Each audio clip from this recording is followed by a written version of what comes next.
নমস্কাৰ, মই এটা বহুত গুৰুত্বপূৰ্ণ ইনফৰমেশ্যন লৈ আহিছোঁ আপোনালোকৰ ওচৰত। মানে মোৰ ১.৫ বছৰমান আগত লেফ্ট অভেৰিয়ানত চিষ্ট হৈছিলে। তো মই অপাৰেশ্যনো কৰালোঁ। অপাৰেশ্যন কৰোৱাৰ পাছত মানে অলপ অসুবিধা হৈ আছিলে। আপোনাৰ প্ৰায় ৮ মাহলৈকে মোৰ মানে চিলাই মানে শুকুৱাই নাছিলে, বাৰ বাৰ মানে ইনফেকশ্যন হৈ আছে। তো মই তেজপুৰত যিমান গাইনৰ ডক্তৰ আছে চব দেখালোঁ, গুৱাহাটীত দেখালোঁ, মানে ভাল পোৱা নাই।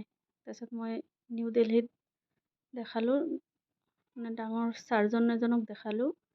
তো দেখাই মানে আৰাম পাইছোঁ মই।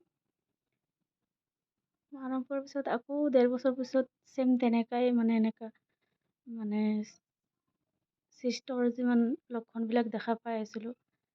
তাৰপিছত মই ইয়াতে তেজপুৰতে মানে এজন homeopathic doctor Arup Kumar sir দাসক দেখালোঁ। তেওঁ ক'লে যে আল্ট্ৰাচাউণ্ড কৰাব।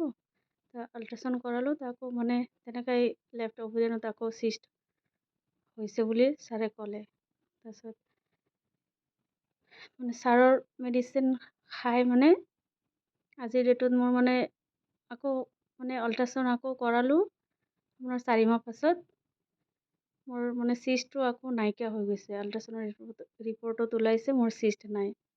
তো মই এইটোৱে ক'ব খুজিছোঁ যে আপোনালোকে যদি কাৰোবাৰ যদি চিষ্টৰ কিবা দেখাব বিচাৰে, ছাৰক লগ কৰিব পাৰে।